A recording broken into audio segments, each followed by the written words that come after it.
ஆர்எஸ்எஸும் பாஜகவும் இந்திய ஒன்றிய அரசும் மோடியும் அமித்ஷாவும் எதை பேசுவாங்கன்னா, அவங்க செய்யக்கூடிய ஒரு பெரிய இழி அல்லது அழிவு திட்டம் ஏதாவது ஒன்று இருந்துச்சு அப்படின்னோம்னா அதை மறைக்கிறதுக்கு அதுக்கு எதிராக அதை மூடுற மாதிரி ஒரு இஷ்யூவை பெருசாக்குவாங்க.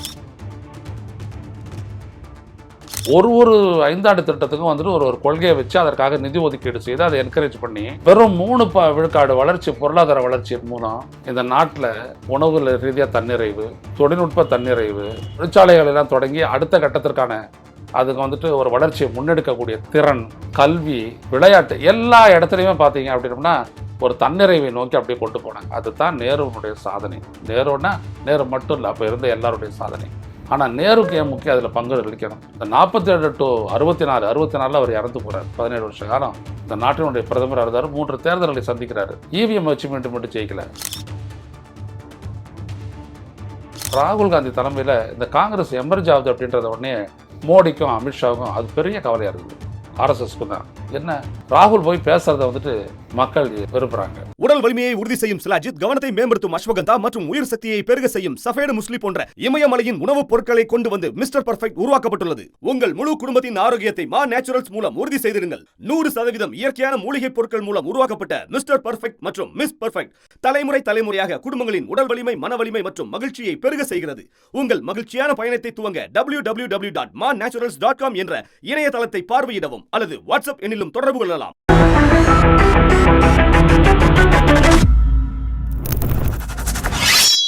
வணக்கம் தொடர்களே. ருச செய்வாளாக என்று மீண்டும் உங்களை சந்திப்பதில் பெருமகிழ்ச்சி அடைகின்றேன். மோடி பேசியிருக்கிறார். குடும்ப அரசியலைத்தான் காங்கிரஸ் ஊக்குவிக்கிறது. அந்த குடும்பத்தின் அருமை பெருமைகளைத்தான் இவர்கள் சொல்கின்றார்கள். எப்பொழுது பார்த்தாலும் நேரு என்கிறார்கள், காந்தி என்கிறார்கள். எல்லாவற்றுக்கும் அவருடைய பெயரை சூட்டுகிறார்கள் அப்படின்னு சொல்லிட்டு அது ஒரு பெரிய அதுதான் அவங்களுடைய நோக்கமே, வேற எதுவுமே இல்லை. எல்லா பெருமையும் ஒரு குடும்பத்துக்கு தான் போகணுமா அப்படிலாம் சொல்லி பேசியிருக்கிறாரு. அவருடைய நோக்கம் என்ன? இப்போ ஆர்எஸ்எஸும் பாஜகவும் இந்திய ஒன்றிய அரசும் மோடியும் அமித்ஷாவும் எதை பேசுவாங்கன்னா, அவங்க செய்யக்கூடிய ஒரு பெரிய இழி அல்லது அழிவு திட்டம் ஏதாவது ஒன்று இருந்துச்சு அப்படின்னோம்னா அதை மறைக்கிறதுக்கு அதுக்கு எதிராக அதை மூடுற மாதிரி ஒரு இஷ்யூவை பெருசாக்குவாங்க. அது விவாதிக்கணும். நம்ம அவங்க பேசுகிறோன்னு எல்லா ஊடகங்களும் காத்தால பாருங்கள், ஜவஹர்லால் நேரு யூனிவர்சிட்டி பாருங்கள், இந்திரா காந்தி இன்டர்நேஷ்னல் ஏர்போர்ட்டு, ஹைதராபாத்தில் பாருங்கள் ராஜீவ் காந்தி இன்டர்நேஷ்னல் ஏர்போர்ட்டு, அந்த ஸ்டேடியத்தை பாருங்கள் நேரு ஸ்டேடியம், இந்த இடத்துல பாருங்கள் நேரு தெரு அப்படின்னு சொல்லிட்டு அதெல்லாம் ஒரு பட்டியல் போட்டு நீங்கள் காத்தால ஒரு மணி நேரம் ஒரு இங்கிலீஷ் சேனல் ஓட்டுது அது பாட்டுக்கு. இது 72 ஆண்டு காலமாக இந்த நேருவை பற்றி இருக்கிற விடயங்கள். பொதுவாக இவங்க என்ன பண்ணுறாங்க, அப்படி சொல்லி அவங்க வந்துட்டு குடும்ப பெருமையை தான் வந்துட்டு காட்டுறாங்க.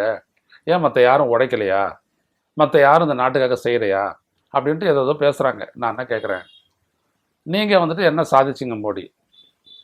அலகாபாத்தில் இருக்கக்கூடிய மிகப்பெரிய ஒரு ஸ்டேடியம், அதுக்கு பேர் மோத்தேரா ஸ்டேடியமோ ஏதோ ஒன்று பேர் இருந்துச்சு, நரேந்திர மோடி ஸ்டேடியம்னு மாற்றிட்டு முதல்ல நடந்தது தான் அந்த one day international world cup. India தோத்துடுச்சு, புரியுதுங்களா? பெருசாக கொண்டாட வந்தீங்க, தோத்துற உடனே ஓடிட்டீங்க. நீங்கள் என்ன பண்ணுறீங்க? இதே தானே பண்ணுறீங்க. இப்போ நேரு அப்படின்னோம்னா நேரு ஒரு விஷன், ஒரு பொது நெடுநோக்கிலிருந்து எல்லாவற்றையும் செஞ்சார். எதிர்காலத்தில் இந்தியா எப்படி இருக்கணும், எப்படி அது சர்வை பண்ணும், வேலை வாய்ப்புக்கு என்ன வழி, சோத்துக்கு என்ன வழி, நலத்திட்டங்கள் என்ன, ஒவ்வொரு ஐந்தாண்டு திட்டத்தையும் போட்டு அந்த 5 ஆண்டு திட்டத்தினுடைய அடிப்படையில் ஒரு பொருளாதார கொள்கை, அதற்கு ஒரு இலக்கு. முதல் 5 ஆண்டு திட்டம் அப்படின்னோம்னா உணவு, அடுத்த 5 ஆண்டு திட்டம் அப்படின்னோம்னா வேலை வாய்ப்பு, 3வது 5 ஆண்டு திட்டம் அப்படின்னோம்னா இண்டஸ்ட்ரியலைசேஷன், 4வது 5 ஆண்டு திட்டம்னா சயின்டிஃபிக் எவல்யூஷன், இப்படின்னு சொல்லிட்டு ஒரு 5 ஆண்டு திட்டத்துக்கும் வந்துட்டு ஒரு கொள்கையை வச்சு அதற்காக நிதி ஒதுக்கீடு செய்து அதை என்கரேஜ் பண்ணி வெறும் 3 விழுக்காடு வளர்ச்சி, பொருளாதார வளர்ச்சியின் மூலம் இந்த நாட்டில் அவங்க வந்துட்டு பார்த்திங்கன்னா உணவு ரீதியாக தன்னிறைவு, தொழில்நுட்ப தன்னிறைவு, தொழிற்சாலைகள் எல்லாம் தொடங்கி அடுத்த கட்டத்திற்கான அதுக்கு வந்துட்டு ஒரு வளர்ச்சியை முன்னெடுக்கக்கூடிய திறன், கல்வி, விளையாட்டு எல்லா இடத்துலையுமே பார்த்தீங்க அப்படின்னா ஒரு தன்னிறைவை நோக்கி அப்படியே கொண்டு போனாங்க. அதுதான் நேருனுடைய சாதனை. நேருன்னா நேரு மட்டும் இல்லை, அப்போ இருந்த எல்லாருடைய சாதனை. ஆனால் நேருக்கு ஏன் முக்கியம் அதில் பங்கு அளிக்கணும்? இந்த 47 டு 64, 64 அவர் இறந்து போகிறார். 17 வருஷ காலம் இந்த நாட்டினுடைய பிரதமராக இருந்தார். 3 தேர்தல்களை சந்திக்கிறாரு.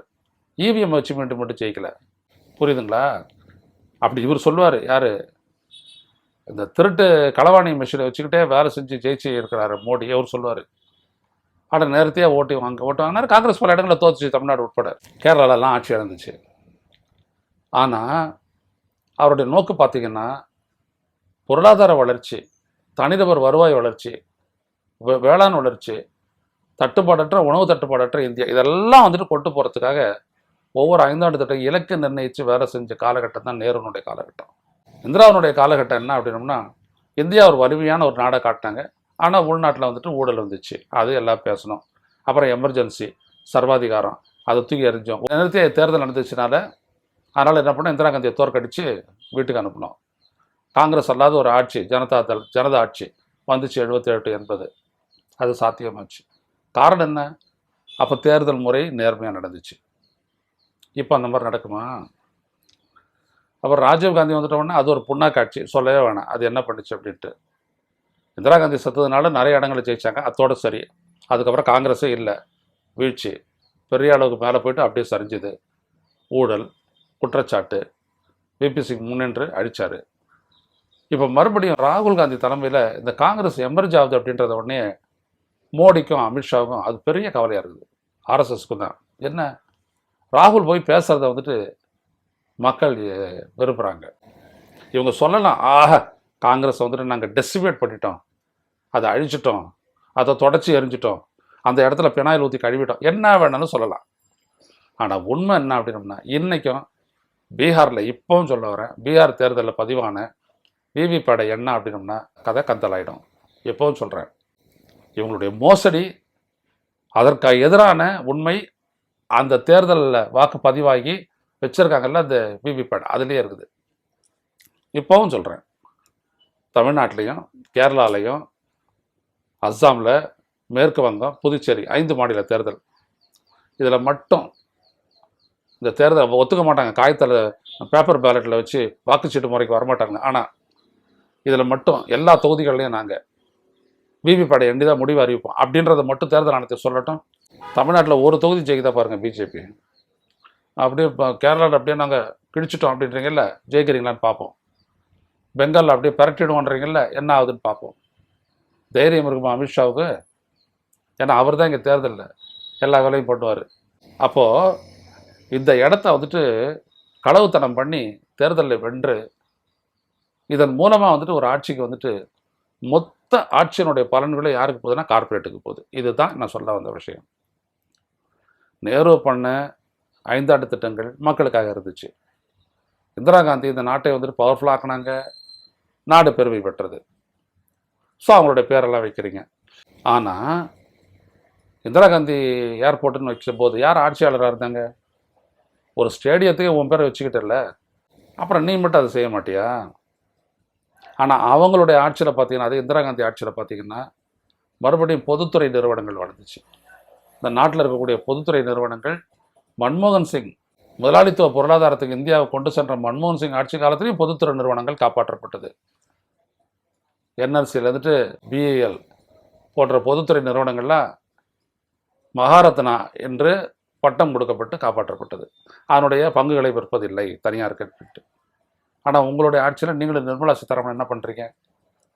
எல்லா பொதுத்துறை நிறுவனங்களுடைய பங்குகளையும் விட்டு இன்றைக்கி எங்கே இருக்குது பொதுத்துறை நிறுவனம் அப்படின்னு கேட்கக்கூடிய அளவுக்கு இருக்குது.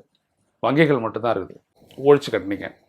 அப்புறம் அவங்க காலகட்டத்தில் பார்த்தீங்க அப்படின்னோம்னா இண்டஸ்ட்ரி மிகப்பெரிய அளவு வந்துச்சு, சிறு குறு நடுத்தர தொழில்கள் நல்லா வளர்ந்துச்சு. உங்களுடைய ஆட்சியில் பார்த்தீங்கன்னா கார்பரேட்டு தான் வளருது.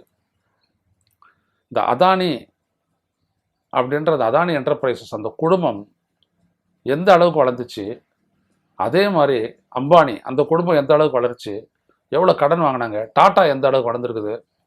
இந்த நாட்டினுடைய மொத்த சொத்துக்களில் 90% ஒரே பர்சன்ட் இருக்கக்கூடிய இவங்ககிட்ட தான் இருக்குது. 50% சொத்துக்கள் அவங்ககிட்ட இருக்குது.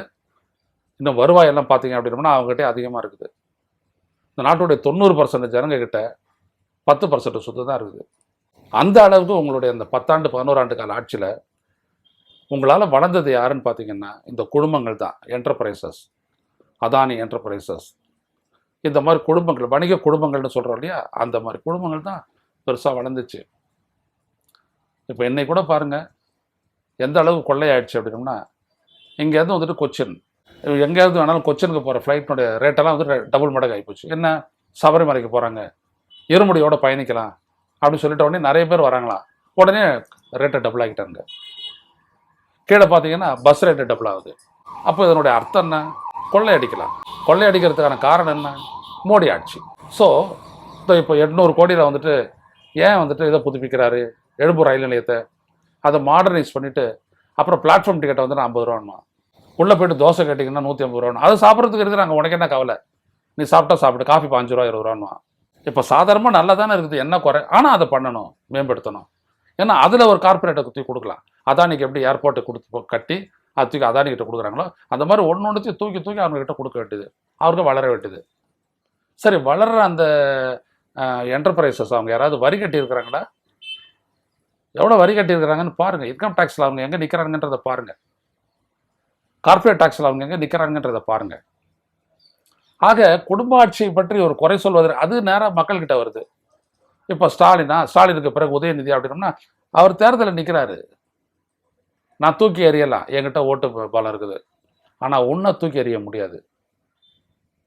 புரியுதா? ஏன் அவங்கள மட்டும் தூக்கி எறியும் போது இவனுக்கு முடியாது? ஏன்னா இவங்க தான் ஏவிஎம்னுடைய ஓனரு, திருட்டு பசங்க, உங்களை ஒன்றுமே பண்ண முடியாது. அதனால் தேர்தலில் மக்களால் வந்துட்டு ஒத்துக்கிட்டா தான் ஒருத்தர் இருக்க முடியும். ஆனால் இந்த குடும்பங்கள்லாம் எப்படி பண்ணுறாங்கன்றதை பாருங்கள். சரி, மோடி வந்து ஒரு அமெண்ட்மெண்ட் கொண்டு வர்றாரு, சிவில் நியூக்ளியர் எனர்ஜி ஆக்ட். அதாவது அணுசக்தியை மக்களினுடைய பயன்பாட்டிற்கு ஏற்றதாக மாற்றுவது அப்படின்றது. அதில் வந்துட்டு நியூக்ளியர், அது என்னென்னா அணுசக்தியை வச்சுக்கிட்டு மின்சாரம் தயாரிப்பது. அதில் வந்துட்டு எங்கேருந்து நீ வாங்கினாலும் அதனால் விபத்து ஏற்பட்டுச்சுன்னா அந்த உற்பத்தியாளருக்கு அதில் பங்குண்டு. He must take responsibility in compensation அப்படின்னு சொல்லிட்டு இருந்துச்சு அந்த ஆக்ட். அதான் சிவில் நியூக்ளியர் எனர்ஜி ஆக்ட். அதை அப்படியே திருத்திட்டு இப்போ பார்த்தீங்கன்னா சாந்தி அப்படின்னு அதை பேரை மாற்றி அதன் மூலமாக யார் பயன்படுத்துகிறானோ அந்த அணு உலையை வாங்கி அவன் 3000 கோடி வரைக்கும் காம்பன்சேஷன் தரணும் அப்படின்னு மட்டும் சொல்லிட்டு மற்ற சேஃப்டி ரூல்லாம் அது போட்டாங்க. ஏன்? அதானி வந்துட்டு நியூக்ளியர் அணு உலைகளை வச்சு மின்சாரம் தயாரிக்க போகிறாரு. என்ன ஆகுன்னு பாருங்கள். ஸோ அவங்களுக்கு ஏற்ற மாதிரி அப்போ இந்த சட்டம் யாருக்காக பண்ணது? மின்சாரம் வேணும்னா இன்றைய காலகட்டத்தில் மின்சார தயாரிப்பில் வந்துட்டு மரபுசாரா எரிசக்தி தான் அதிகம். சோலார் பேனல் வழியாக, காற்றாலைகள், இப்படி தான் நிறைய மின்சாரத்தை தயாரிக்கிறாங்க. அதில் 4வது இடத்துல தமிழ்நாடு இருக்குது. அப்போது இதை டெவலப் பண்ணலாமே, வேணாம். அதுலேயும் தான் அதானி இருக்கிறாரு. ஏன்னா இதில் யார் வேணாலும் பண்ணலாம். ஒவ்வொரு வீட்லேயும் நீங்கள் வந்துட்டு சோலார் பேனலை கொண்டு வரலாம். நான் ஆஸ்திரேலியா போயிருந்தபோது நான் பார்த்துருக்குறேன். ஸ்டேடியத்தினுடைய இதுக்கு சோலார் எனர்ஜி, ஆனால் எக்ஸ்ட்ரா கேபிள் மூலமும் கொடுக்குறாங்க. மற்ற நேரங்களெல்லாம் அங்கேருந்து உற்பத்தி ஆகக்கூடிய அந்த கரண்ட்டு கிரிட்டுக்கு போகுது, அதுக்கு ஒரு பில்லு. அதை வச்சு அவங்களுக்கு எவ்வளோ கொடுத்தாங்களோ அதற்கான பில்லில் வந்துட்டு ஈடு கட்டுறாங்க. மக்கள் வந்துட்டு கடன் வாங்கி வீட்டுக்கு மேலே சோலாரை போட்டுக்கலாம், அது தனியாக கிரிட்டுக்கு போயிடும். அவங்க கன்சம்ஷன் பண்ணுறது பொது மின்சாரம், அது தனியாக பில்லு வரும்.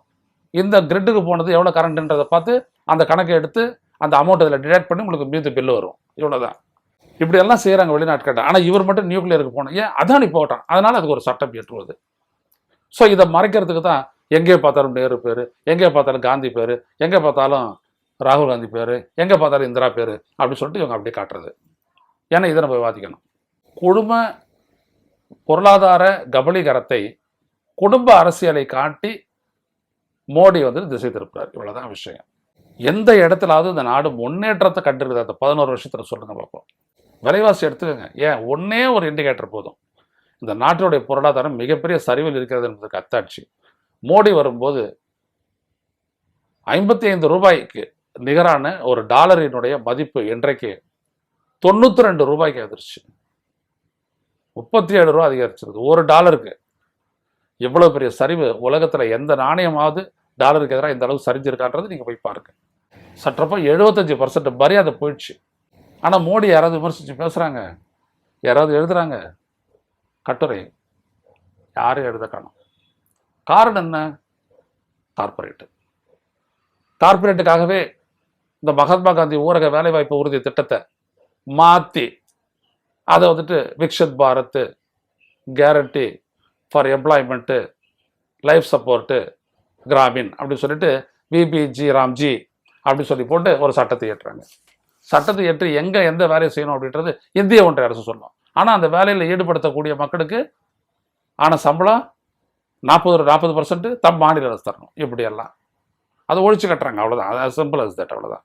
அப்போது மோடி செய்யக்கூடிய வேலை என்ன அப்படின்னோம்னா கார்பரேட்டுக்கு உதவுது.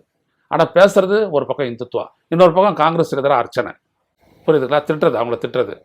இங்கே இந்த விஜய் பண்ணிட்டு இருக்கிறாரு அந்த மாதிரி அப்படியே சித்தரிக்கிறது. அவங்களாம் எவ்வளோ மோசமானவங்க, உன்னை விடவா எவ்வளோ பெரிய ஃப்ராடல்ஸ், எவ்வளவு கோடி தள்ளுபடி பண்ணியிருக்கீங்க, எவ்வளோ கடன் வாங்கிட்டு மோசடி பண்ணியிருக்காங்க. மோசடி பண்ணிட்டு 2 பேர் போயிட்டு வெளிநாட்டு வந்துட்டு நாங்கள் தான் தப்பிச்சு வந்தவங்க அப்படி சொல்லிட்டு போஸ்ட் கொடுக்குறாருங்க ஒரு பொண்ணோட கிறிஸ்மஸ் பார்ட்டியில். பார்க்குறோம் நம்ம லலித் மோடியும் இந்த லிக்கர் பேரன் அப்படின்னு சொல்லக்கூடிய விஜய் மல்லையாவும் ஒரு பொண்ணுங்களை வச்சுட்டு அப்படி ஜாலியாக இருக்கிறாங்க. நாங்கள் அவனை கொண்டு வருவோம்னு மோடியை வித்த காட்டிகிட்டு இருந்தார். அவனுக்கு போஸ்ட் கொடுக்குறாங்க, அந்த பாரு நாங்கள் தான் இந்திய ஒன்றிய அரசு தேடிக்கிட்டு இருக்கிற ஆட்கள் அப்படின்னு சொல்லி அவனுக்கு போஸ்ட் கொடுக்குறாங்க. சொல்கிறாங்க இதை லலித் மோடி சொல்கிறான், இப்படி தான் இருக்குது. அங்கெல்லாம் போகல, இடி சிபிஐ எல்லாம் அவங்க கிட்டலாம் போயிட்டு அவங்கள கொண்டு வரதுக்கு முயற்சி பண்ணுறோம் சொல்லிட்டு இருக்கிறாங்க. இங்கே மட்டும் பாய வேண்டியது. எனவே மக்களே, இந்த மோடி சொல்லக்கூடிய இங்கேயும் பேசுகிறாங்க குடும்ப அரசியல்ட்டு. அது குடும்ப அரசியலோ பூத்திய அரசியலோ எதுவாக இருக்கட்டும், மக்கள்கிட்ட வந்துட்டு தேர்ந்தெடுக்கப்படணும். மக்களால் தேர்ந்தெடுக்கப்பட்ட பிறகு அவர்கள் செய்யக்கூடிய செயல் அது விமர்சனத்துக்கு உட்படுத்த போகிறோம். ஜனநாயகம் சரியாக போச்சு, அவ்வளோதான். மக்களுக்கு அறிவு இல்லைன்னா யார் வேணாலும் வரலாமே, அதில் என்ன இருக்குது? ஜனநாயகத்தினுடைய பரவீரமே அதுதானே. மக்கள் பொருளாதார அரசியல் சிந்தனையில் மிகுந்து நின்றால் சரியான ஆட்சி ஏற்பட போகிறது. இல்லை என்றால் மக்களுடைய அறிவுக்கேற்ற ஆட்சி அங்கே வரப்போகுது, அவ்வளோதான். இதை மோடி அழகாக பயன்படுத்திக்கிறாரு. மக்களை அதே நிலையிலே வச்சுக்கோ அப்படின்றாரு. இதுதான் அவருடைய கொள்கை. எனவே மோடி எது சொன்னாரோ அதில் பதுங்கி இருக்கக்கூடிய உண்மை என்னன்றதை வெளிக்கொணர வேண்டிய கடமை நமக்கு இருக்கிறது. அந்த அடிப்படையில் தான் நான் இதை செஞ்சிருக்கிறேன். மீண்டும் சந்திப்பதோடலே நன்றி, வணக்கம். ஊடகம் கார்ப்பரேட் அரசியல்வாதிகளின் கைப்பாவையாக அடிமைகளாக இருந்தது போதும், இனி சாட்டை எடுத்து சுழற்றும் நேரம் வந்துவிட்டது. ஊடகம் பொதுமக்களாகிய உங்களுக்காக, உங்களாலேயே இயக்கப்பட வேண்டும். ஊடக சுதந்திரத்திற்காக உங்களின் பங்களிப்பை இன்றே அளித்திடுங்கள்.